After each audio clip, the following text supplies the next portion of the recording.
Hello friends, my name is Vishal Jain और आप सभी का विशाल क्लासेस हैं बहुत बहुत स्वागत है। तो दोस्तों, आज हम कक्षा 10वीं की गणित की पहली प्रश्नावली हल कर रहे थे, जिसमें हमने 4 प्रश्नों को हल कर लिया था, बाकी के प्रश्नों को हल करना रह गया था। तो आइए वीडियो में आगे बढ़ते हैं और इन प्रश्नों को हल करना सीखेंगे। दोस्तों, आप हमारी वीडियो के लिए लाइक, शेयर और सब्सक्राइब ज़रूर करें, बाकी दोस्तों के लिए भी बताएं ताकि वो भी सीख सकें। तो आइए हम प्रश्न में आगे बढ़ते हैं। प्रश्न दिया गया है, जांच कीजिए कि क्या किसी प्राकृतिक संख्या n के लिए संख्या 6 की घात n अंक 0 पर समाप्त हो सकती है। तो दोस्तों, कोई भी संख्या अंक 0 पर समाप्त तभी होती है जब उस संख्या के अभाज्य गुणनखंड में 2 और 5 शामिल होते हैं। उदाहरण के लिए, जैसे हमने कोई भी संख्या ले ली, जैसे कि 20, तो 20 के गुणनखंड करने पर आता है 2 × 2 × 5।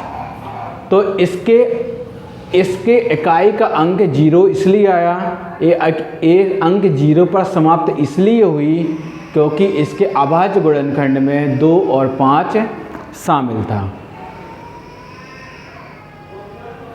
2 और 5 शामिल था, इसकी वजह से ये इकाई 0 पर समाप्त हुई।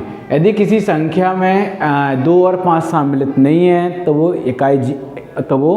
अंक 0 पर समाप्त नहीं हो सकती है। तो चलिए इसे चेक करते हैं, इसका हल कैसे करेंगे देखते हैं। तो हम लिखते हैं, कोई प्राकृतिक संख्या अंक 0 पर तभी समाप्त हो सकती है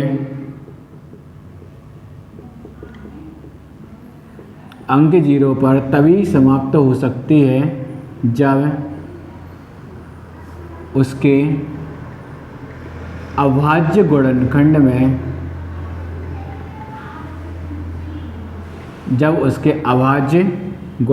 में 2 व 5 शामिल होते हैं। हम 6 की घात n का गुणनखंड करते हैं तो 6 को लिख सकते हैं 2 × 3, इसकी घात हो गया n। तो कितना हुआ, यहाँ पे घात n को दोनों में अलग अलग कर देते हैं, तो 2 की घात n और 3 की घात n। तो आप यहाँ पे देख सकते हैं कि गुणनखंड करते समय 2 और 3 आया है लेकिन 5 नहीं आया है, इसलिए अंक 0 पर समाप्त नहीं होगी। तो हम नीचे लिखेंगे, चूँकि 6 की घात n के अभाज्य गुणनखंड में 5 शामिल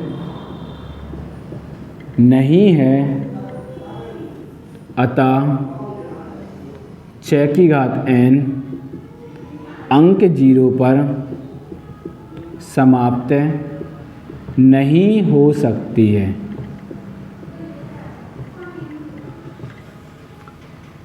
उम्मीद करते हैं कि दोस्तों आपको इसका हल समझ में आया होगा।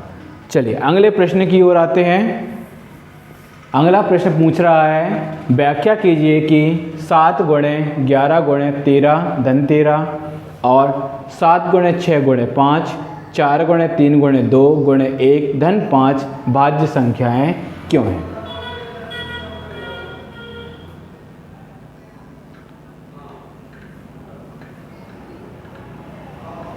तो देखते हैं इसे हल करते हैं।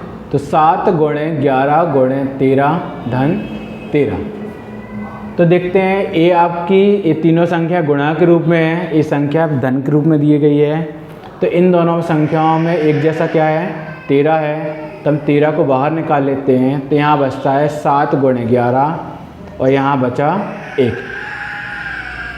11 और 7 को गुणा किया तो 11 × 7 77 धन 1। 77 और 1 जोड़ के आपके हो जाएंगे 78। 78 के यदि देखो 13 तो आपकी अभाज्य संख्या ही है, 78 के यदि हम गुणनखंड करते हैं तो कितना आता, 2 से किया तो 2 × 3 = 6, 2 × 9 = 18, तो 3 से जाएगा 3 एकम 3, 3 तिरका 9 और 13 से जाएगा तो 13 एकम 13। तो इसे क्या लिख सकते हैं, 13 गुणे 2 गुणे 3, इतना हम उसे लिख सकते हैं। तो आप देख सकते हैं चूँकि दी गई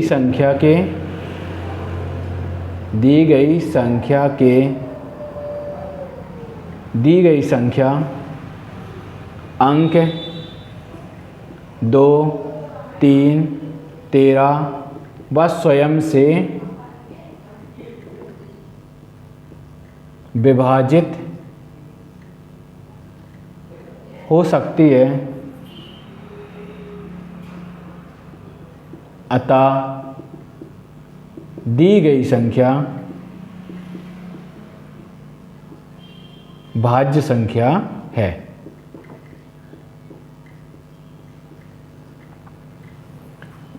इनके गुणा करने पर, इसको हल करने पर आपको एक संख्या प्राप्त होगी।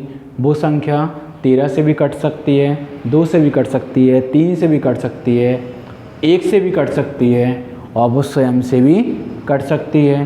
तो वो 3 से अधिक संख्याओं से विभाजित हो रही है, तो इसलिए वो एक भाज्य संख्या होगी। इसी प्रकार से दोस्तों आप इसका ये दूसरा वाला प्रश्न भी हल कर सकते हैं, ये भी आपकी एक भाज्य संख्या होगी। चलिए अगले प्रश्न की ओर आते हैं। अगला प्रश्न में पूछा गया है, किसी खेल के मैदान के चारों ओर एक वृत्ताकार पथ है। इस मैदान का चक्कर लगाने में सोनिया को 18 मिनट लगते हैं और रवि को 12 मिनट लगते हैं।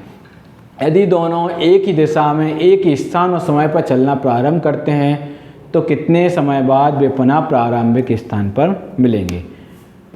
तो दोस्तों हम मान लेते हैं कि आपका एक वृत्ताकार पथ है, ए इसका बिंदु ए है, रवि भी इस दिशा में चलना शुरू करता है और सोनिया भी इसी दिशा में चलना शुरू करती है और दोनों एक साथ जाना शुरू करते हैं और वो एक चक्कर लगा के वापस अपने पहले स्थान पे पहुंचते हैं।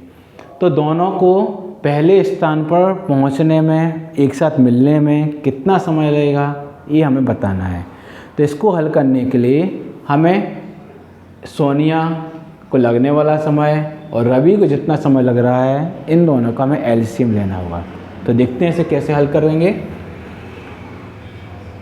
यहाँ लिखते हैं रवि को लगने वाला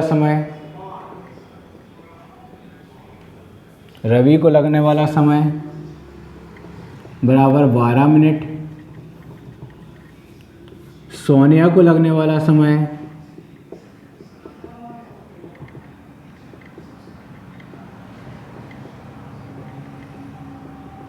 बराबर 18 मिनट।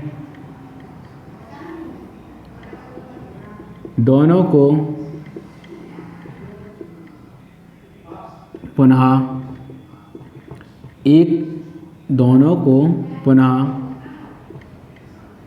प्रारंभिक स्थान पर मिलने के लिए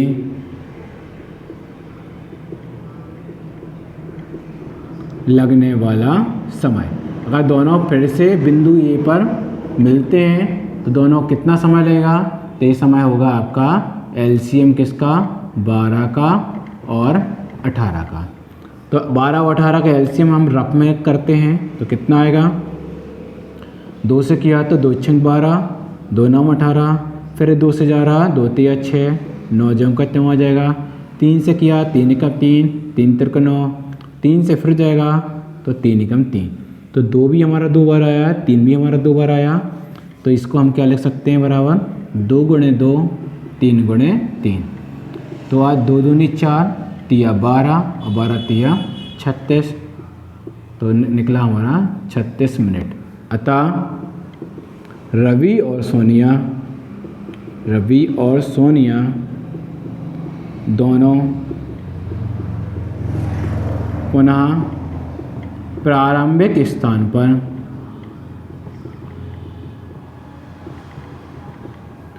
छत्तीस मिनट बाद मिलेंगे।